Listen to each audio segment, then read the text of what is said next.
ఏదైతే మొన్న night big బాస్లోని పల్లవి ప్రశాంత్ గెలిచిన తర్వాత బయటకు వచ్చిన తర్వాత ఫ్యాన్స్ హంగామా కానివ్వండి, అలాగే పల్లవి ప్రశాంత్ కూడా కొంతమంది మీడియా వాళ్ళతోటి దురుసుగా మాట్లాడినట్టు అండ్ అలాగే ఫ్యాన్స్ కూడా చాలా వరకు కూడా గవర్నమెంట్కి సంబంధించి ఆర్టీసీ బస్సులు కానివ్వండి ఇవన్నీ కూడా ధ్వంసం చేయడం జరిగింది అని ఈ మధ్యకాలంలో మనమైతే న్యూస్లో చూసాం. అండ్ అదే కాకుండా మిగతా కంటెస్టెంట్స్ ఎవరైతే ఉన్నారో వాళ్ళ కార్లు కూడా అద్దాలు అవి పగలగొట్టడం లాంటివి పల్లవి ప్రశాంత్కి సంబంధించిన ఫ్యాన్స్ అందరూ కూడా చేశారని చెప్పేసి ఆరోపణలు వచ్చున్నాయి. సో దాని మీద జూబ్లీ హిల్స్లో అయితే పల్లవి ప్రశాంత్ మీద అండ్ ఫ్యాన్స్ మీద కూడా అయితే కేసు నమోదైంది. సో ప్రస్తుతం అంతా పాటు మాట్లాడడానికి అయితే పల్లవి ప్రశాంత్ లాయర్ గారు ఉన్నారు.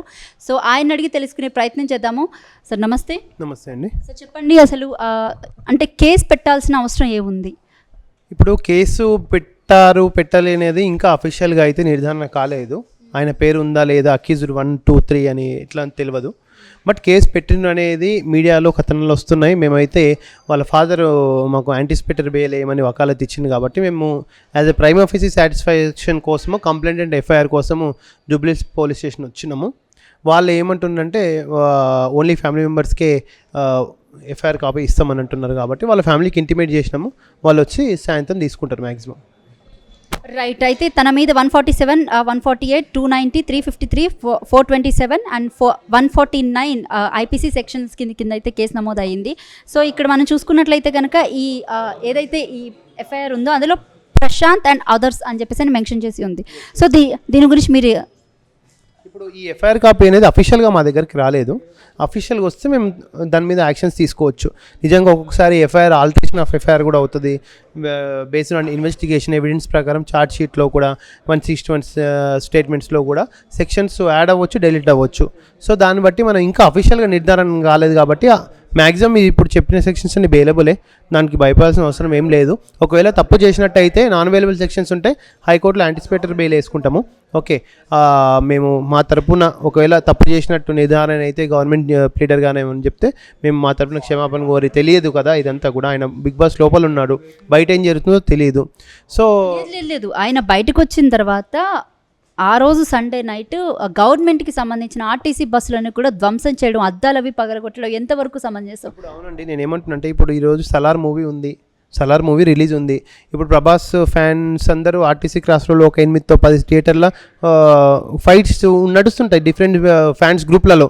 ఇప్పుడు సలార్ మూవీలో వాళ్ళ ఇద్దరి మధ్యలో ఫ్యాన్స్ మధ్యలో అదేంటిది ఇష్యూ అయింది కాబట్టి ప్రభాస్ మీద ఏమైనా క్రిమినల్ కేసులు పెట్టారు కదా. ఇది కూడా అంతే. ఆయనకు తెలియదు, ఆయన ఫ్యాన్స్ ఎవరో తెలియదు, అపోనెంట్స్ ఎవరో తెలియదు. డైరెక్ట్ హౌస్ నుంచి బయటకు వచ్చిండ్రు, ఒక 10 మంది కనిపించిండ్రు, అక్కడి నుంచి 100 నుంచి 1000 అయిండ్రు, 1000 నుంచి 10,000 దాకా అయిండ్రు. So he don't know what is happening, what is rules and regulations imposed by the law and order, okay, in that Jubilee Hills area at exactly Annapurna Studios. So అతన్ని మనం టార్గెట్గా చేయడం, ఆయననైతే కొట్టండ్రా చేయండ్రా అని అయితే ఏమనలే కదా. అది చూసుకోవాలి మనం ప్రైమ్ ఆఫీసీ. ఇప్పుడు ఎవరైతే నిజంగా ప్రభుత్వ ఆస్తులు ధ్వంసం చేస్తే వాళ్ళ మీద క్రిమినల్ కేసులు పెట్టాలి. మేము దాన్ని కూడా సపోర్ట్ చేస్తాం. చట్టం అదేంటిది చట్టానికి 100% మేము కోఆపరేట్ చేస్తాం. లా అండ్ ఆర్డర్ కూడా కోఆపరేట్ చేస్తాం. రైట్. ఈ సెక్షన్స్ అన్ని పెట్టిన తర్వాత కూడా పల్లవి ప్రశాంత్ తన ఊర్లో నుంచి అయితే వెళ్ళిపోయారు, అంటే దాక్కున్నాడు అనేది ఒకటి బాగా నడుస్తుంది. సో దీని గురించి మీరేం చెప్తుంటారు?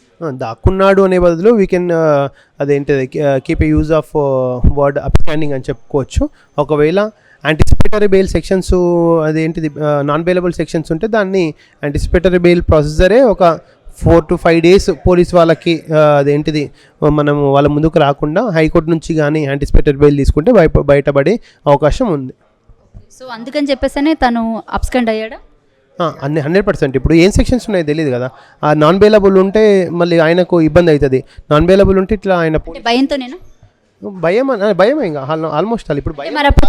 అంటే తను తప్పు చేసినట్టే కదా, తప్పు చేసినట్టు ఒప్పుకున్నట్లే కదా abscond. Let me complete my statement. భయం అని కాదు, he don't know what happened exactly, which sections are imposed by the police authority. భయం అని కాదు. Okay, exactly what happened exactly he don't know. ఇప్పుడు నిజంగా కంప్లైంట్ కాపీ మన దగ్గరికి వస్తే ఇది తప్పు కాలేదు, తప్పు జరిగిందని మనం చెప్పుకోవచ్చు. కంప్లైంట్ కాపీ లేదు, ఎఫ్ఐఆర్ లేదు, ఒక 2-3 అయితే తీసుకెళ్ళిందని తెలుస్తుంది. దాంట్లో మనోడు కూడా ఉన్నాడు అనే ఉద్దేశంతో సపోర్ట్గా వచ్చి పోలీసు వాళ్ళతో మాట్లాడడం జరిగింది. వాళ్ళేమో ఎఫ్ఐఆర్ కాపీ మేము అఫీషియల్గా ఫాదర్కి ఇస్తామని అంటున్నారు actual. Thank you sir, thank you so much sir.